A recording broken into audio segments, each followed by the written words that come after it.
আসসালামু আলাইকুম গাইস, আমি স্বপন আহমেদ ওরফে মাসুদুর রহমান। আর আজকে যে বিষয় নিয়ে কথা বলবো সেইটা শুরু করার আগে আমি আপনাদের মতামত জানতে চাই। আপনারা কাকে বেশি বিশ্বাস করেন, শেখ হাসিনা নাকি ডক্টর ইউনূস? কার উপর আপনাদের ভরসা, শেখ হাসিনা নাকি ডক্টর ইউনূস? কার উপর আপনাদের আস্থা আছে, শেখ হাসিনা নাকি ডক্টর ইউনূস? আপনারা আপনাদের মতামত জানান, দেখি আপনারা কাকে বেশি বিশ্বাস করেন এবং কার উপর আপনাদের আস্থা আছে। কথা হচ্ছে যেই লাউ সেই কদু, অনেকেই এরকম স্ট্যাটাস দিচ্ছেন। এখন আপনারা যারা ভিডিওটা দেখতেছেন তারা জানাতে পারেন কমেন্ট করে এই কথার সাথে বর্তমান যেই সরকার তার সাথে কতটুক যুক্তিক, কতটুক তার সাথে যায় যে যেই লাউ সেই কদু কিনা। আপনার কাছে কি মনে হয় সেটা আপনারা আপনাদের মতামতগুলো জানাতে পারেন। আজকে আপনাদের জন্য আমার এই ভিডিওর কমেন্ট বক্স একদম ওপেন। আমি সবসময় একটা কথা বলি, আর সেটা হচ্ছে যে আমি রাজনীতি বুঝি না এবং রাজনীতি বুঝতেও চাই না, কিন্তু আজকে এই কথাগুলো আমার বলতে হবে। আমার যতটুকু জ্ঞান আছে সেই জ্ঞান ধারা আমি এই কথাগুলো বলবো। যদি আপনাদের কাছে খারাপ মনে হয় আপনারা কমেন্টে আমাকে জানাতে পারেন যে স্বপন ভাই আপনার সাথে আমি একমত না। আর যদি আমার সাথে একমত হন তাহলে আপনারা বলতে পারেন স্বপন ভাই আপনি রাইট বলছেন, আপনার সাথে একমত, এটা আপনারা বলতে পারেন।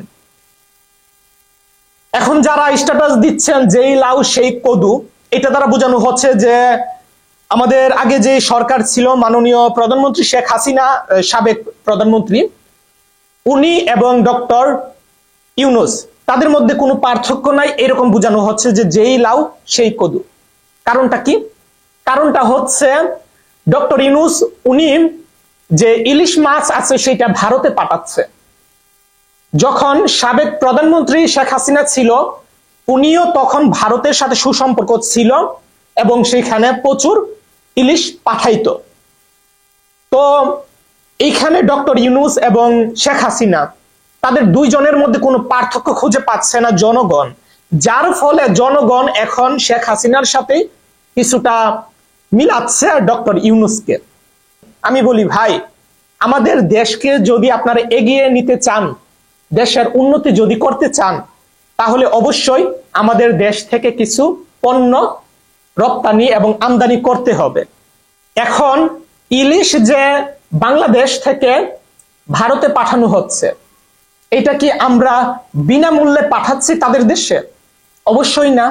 এইটার ফলে আমাদের দেশে অর্থ আসবে, এই অর্থ দিয়ে আমাদের দেশ উন্নয়ন করবে, উন্নতি হবে দেশের। আপনারা আবার বললেন না যে স্বপন ভাই ভারতের দালালি করতেছে। না ভাই, দালালি না। আমি সব সময় আওয়ামী লীগ থাক, বিএনপি থাক, যেই কোনো দল থাক, আমি সব সময় আমার নিজের মনের কথাগুলো আমি বলার চেষ্টা করি। আমার মনের কথাগুলো আপনাদের সাথে মিলতে পারে বা নাও মিলতে পারে। আমার কাছে মনে হলো যে বাংলাদেশ থেকে ইলিশ পাঠানো হচ্ছে বাহিরে, এটার ফলে আমাদের দেশের উন্নতি হচ্ছে। হয়তো আপনারা বলতে পারেন স্বপন ভাই বাংলাদেশ থেকে ইলিশ ভারতে পাঠানোর ফলে আমাদের বাংলাদেশের মানুষ অনেক দাম দিয়ে ইলিশ কিনে খাচ্ছে। এখন আমি বলবো ভাই, ইলিশ যদি আমরা না খাই তাহলে কি আমরা বাঁচবো না? ইলিশ না খেলে কি আমরা বাঁচবো না নাকি? বাট আমরা যদি ইলিশ কিংবা কোনো পণ্য যদি আমাদের দেশ থেকে বাহিরে পাঠাই, তাহলে আমি মনে করি আমাদের দেশের উন্নতি হবে, বাহির থেকে আমাদের দেশে ডলার কিংবা টাকা আসবে। আমরা খেতে পারি না ইলিশ, সেই জন্য আমরা বাহিরে আমরা ইলিশ পাঠাবো না। বাহিরে যদি ইলিশ না পাঠাই তাহলে কি আমাদের দেশের উন্নতির দিক দিয়ে কিছু কি কমবে না? কমতি হবে কিনা বলেন? এখন ডক্টর ইউনূস যে ইলিশ পাঠাচ্ছে, ভারতের সাথে সুসম্পর্ক বজায় রাখার চেষ্টা করছে, এটা কি ডক্টর ইউনূস কিংবা যারা আছে তারা না বুঝে না শুনে কি এগুলো করতেছে? একটা দেশ চালানো অনেক কঠিন ভাই।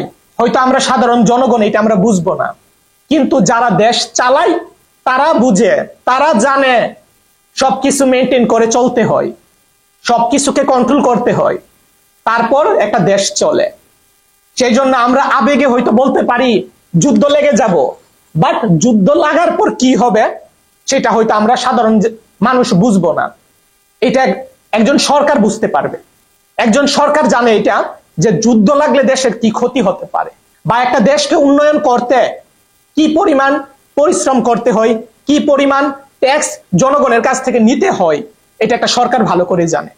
হ্যাঁ বলতে পারেন যারা দুর্নীতি করে তাদেরকে গালাগালি করতে পারেন, যে সরকারের দল যারাই আছে যারা দুর্নীতি করে তাদেরকে আপনারা যা ইচ্ছা তা বলতে পারেন, বাট সব সরকারকে তো এক করে ফেলতে পারেন না। ডক্টর ইউনূস আসলো কিছুদিন হলো, তাকে সময় দেন, দেখেন সে কি করে। আরেকটা কথা, অনেকেই স্ট্যাটাস দিচ্ছেন যে ডক্টর ইউনূস মানে বর্তমান যিনি সরকার আছে সে ব্যর্থ হয়ে যাচ্ছে, সে দেশকে চালাতে পারতেছে না, এরকম অনেকেই স্ট্যাটাস দিচ্ছেন বা কথা সুর তোলার চেষ্টা করতেছেন। এখন আমি বলি ভাই, দেশ চালানো কি এত সহজ?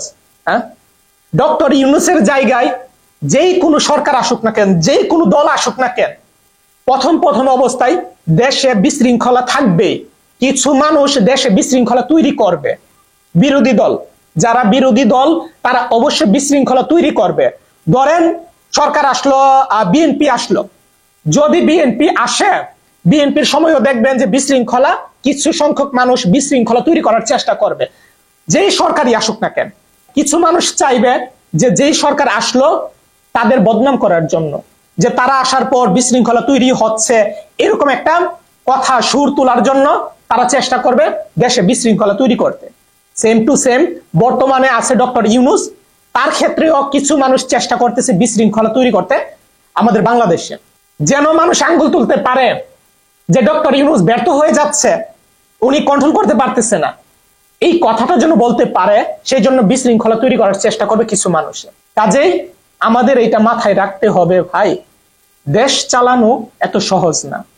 সেজন্য ডক্টর ইউনূসকে সময় দিতে হবে এবং বাংলাদেশে যে বিশৃঙ্খলা তৈরি হবে সেটা অবশ্যই আপনারা মাথায় রাখবেন যে কিছু সংখ্যক মানুষ আমাদের দেশে বিশৃঙ্খলা তৈরি করার চেষ্টা করবে যেন বর্তমান সরকারের বদনাম হয়, এটা করার জন্য।